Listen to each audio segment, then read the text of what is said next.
राधा अष्टमी व्रत का पूजन दिन के 12 बजे किया जाता है। चौकी लगा लेंगे, चौकी पर लाल या पीला वस्त्र बिछा लेंगे। अगर आपके पास राधा रानी का विग्रह है तो आप राधा रानी के विग्रह का जल से पंचामृत से अभिषेक करें।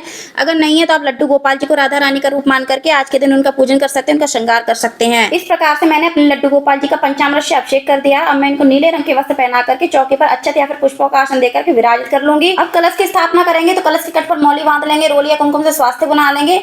इसके बाद कलश में हम थोड़ा सा गंगा जल डालेंगे, शुद्ध जल से हम कलश को कंठ तक भर देंगे। उसमें हल्दी की गांठ, सुपारी और सिक्का डालेंगे, अक्षत डालेंगे और पुष्प डालेंगे। कलश के कंठ पर हम आम के या फिर अशोक के पत्ते लगाएंगे, अनाज से भरा हुआ पूर्ण पात्र रखेंगे और उस पर हम एक शुद्ध देसी घी का दीपक रखेंगे। इस प्रकार से हम कलश को चौकी पर अनाज की ढेरी पर या फिर अष्टदल कमल पर विराजित कर देंगे। मैंने सुपारी रूप में गणेश जी को अक्षत का आसन देकर के चौकी पर विराजित किया है। पूजन करेंगे। पूजन करने से पहले दीप जरूर प्रज्वलित कर लेंगे। इसके बाद हम गणेश जी का रोली अच्छे से पूजन करेंगे, पुष्प अर्पित करेंगे, मौली अर्पित करेंगे। राधा रानी का भी पूजन हम रोली अच्छत से करेंगे, पुष्प अर्पित करेंगे, मौली अर्पित करेंगे। इसी प्रकार से हम कलश का पूजन भी करेंगे और जो कलश पर दीपक रखा है उसका पूजन भी करेंगे।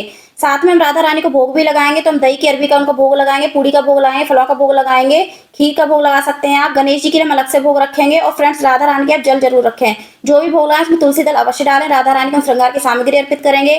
कथा पढ़ेंगे राधा अष्टमी व्रत की। उसके बाद हम उनकी आरती करेंगे। आरती हो जाने के बाद चरण स्पर्श करेंगे। पूजा में हमसे जो भी गलती हो उसकी क्षमा याचना करेंगे। राधा रानी की नौछावर करेंगे। नौछावर के रुपयों से हम उनके लिए कुछ खरीद लेंगे या फिर कन्या को दान कर देंगे।